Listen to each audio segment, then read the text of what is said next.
E justamente sobre isso nós vamos conversar com o deputado federal Rodrigo Valadares, do União Brasil de Sergipe, autor do PL da Anistia, a quem eu agradeço demais pela participação, deputado. Seja bem-vindo mais uma vez aqui à Jovem Pan News. Nós que agradecemos o convite e que Deus possa abençoar a nossa entrevista, o sábado de cada um de vocês. É uma satisfação, uma honra muito grande estar falando com cada um de vocês. Deputado, por conta do episódio das explosões em Brasília, foi aberto um novo inquérito da Polícia Federal. O ministro Alexandre de Moraes será o relator no STF dessa investigação e esse caso foi entregue a ele, porque é ele o relator das investigações no STF dos atos do dia 8 de janeiro.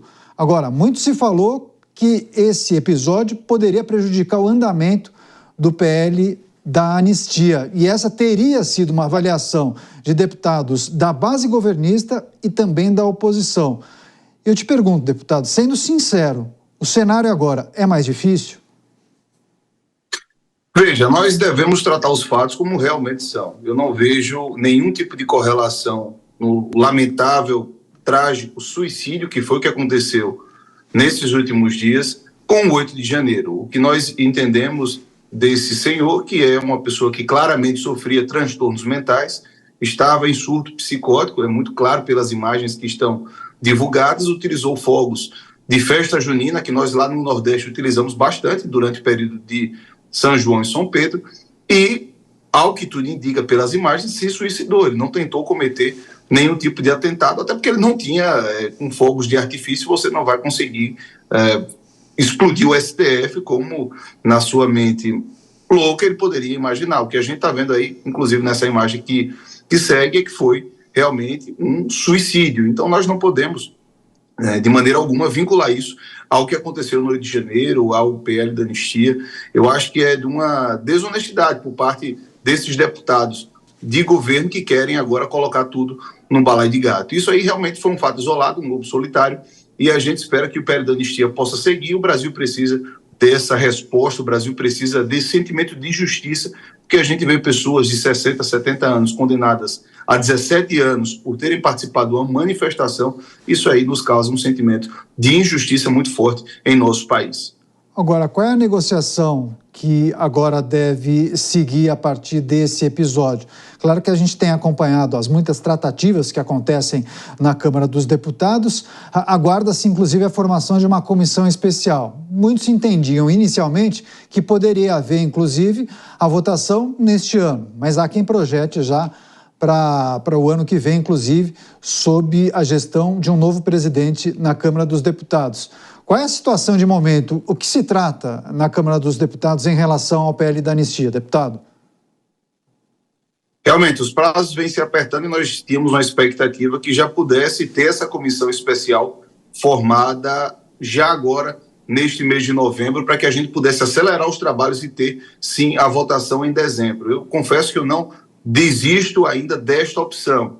A partir da próxima semana, quando estarei de volta ao Brasil, estou agora aqui em Taiwan, já estaremos tratando disso. Já falei com o líder do nosso partido, o líder Omar Nascimento, que possa indicar o nosso nome para participar dessa comissão especial, que nós queremos é o mais rápido possível dar essa resposta de justiça à sociedade brasileira. O presidente Arthur Lira garantiu a nós da oposição que iria reunir esforços para que pudesse formar essa comissão especial e dar celeridade na tramitação da anistia. E é isso que nós esperamos que verdadeiramente ocorra. Existem muitas pessoas, parentes, familiares das pessoas que estão presas, que já não suportam mais esta demora. O que nós desejamos realmente é que esse trabalho seja acelerado. E a gente sabe que o presidente Hugo Mota, naturalmente, que deseja, e tem o amplo apoio da oposição na Câmara dos Deputados, seja os deputados que são de oposição de partido da base, como eu, que sou do União Brasil, seja do próprio PL. Tenho certeza que o deputado Hugo Mota, futuro presidente da Câmara dos Deputados, vai ter compromisso com essa pauta, que não é uma pauta da direita, não é uma pauta da esquerda, é uma pauta do país, a pacificação do nosso país. PL da Anistia em destaque nessa entrevista especial com o deputado federal Rodrigo Valadares, do União Brasil. Deputado, peço licença, vou chamar o Nelson Kobayashi, que fará a próxima pergunta. Deputado, boa noite, é um prazer falar contigo. O senhor deve ter acompanhado a manifestação do presidente do STF nesta semana, em que ele se refere ao PL da anistia de uma maneira indireta, justamente dizendo de que não caberia anistiar ou perdoar pessoas, primeiro, que sequer foram condenadas e em atos contra a democracia e suas instituições. Você, como autor do PL, como recebeu essa manifestação do presidente da Suprema Corte? Olha, infelizmente a gente vê que o presidente da Suprema Corte e também o ministro Alexandre de Moraes, infelizmente, ao invés de tentar baixar a temperatura, eles vêm tentando aumentar a temperatura desse debate. O nosso objetivo é justamente o oposto, né? Dizer que o relatório seria inconstitucional porque está anistiando ainda quem não foi condenado é realmente tornar inconstitucional todas as anistias que aconteceram em nosso país, pois todas as anistias anistiavam quem já havia sido condenado e quem poderia ser condenado pelo mesmo fato. É assim que funciona a anistia em todo lugar do mundo. Então, com todo respeito ao presidente do Supremo Tribunal Federal, mas ele teria que tornar inconstitucional todas as anistias, inclusive a última aqui, que foi a da questão dos policiais militares, que inclusive alguns políticos, deputados, foram anistiados por essa mesma anistia, com base na mesma teoria até jurídica, que é o que se faz. Você não pode simplesmente anistiar quem já está condenado e virem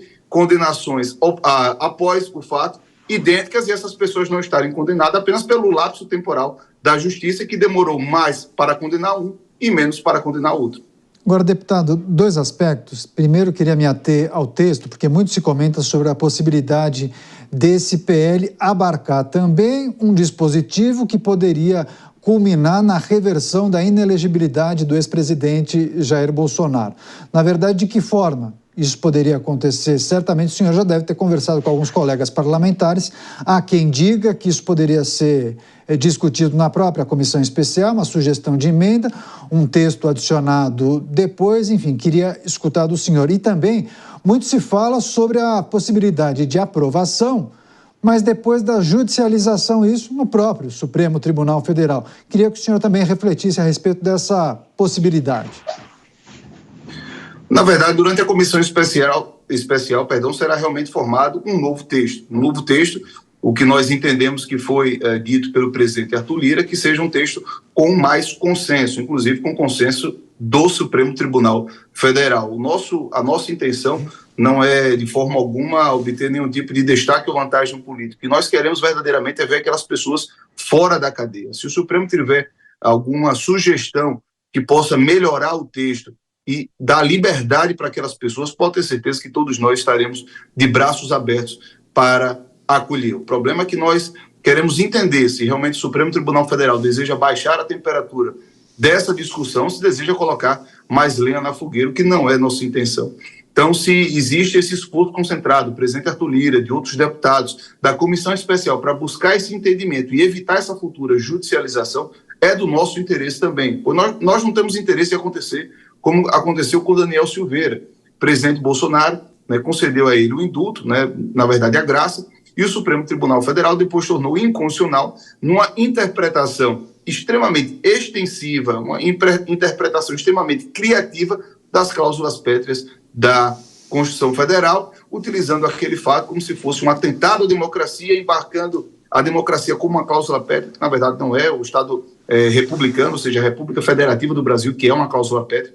Enfim, nós não queremos que o PL da anistia também se torne uma discussão no Supremo Tribunal Federal, onde utilizem interpretações criativas e extensivas que vêm sendo utilizadas para poder impor o pensamento do Supremo Tribunal Federal, que é verdadeiramente contra aquelas pessoas, manter aquelas pessoas presas. O que nós queremos, e se essa comissão permitir que haja esse entendimento, eu acho que é de interesse para todo o país. Tá certo. PL da anistia em destaque nessa entrevista com o deputado federal Rodrigo Valadares, do União Brasil de Sergipe, autor, inclusive, desse projeto de lei. Deputado, muito obrigado pela gentileza em conversar com a Jovem Pan. Sabemos que você está em uma agenda na Ásia, né? Inclusive, muitas horas de diferença para o Brasil. A gente agradece muito a gentileza em nos atender. Boa sorte e até a próxima.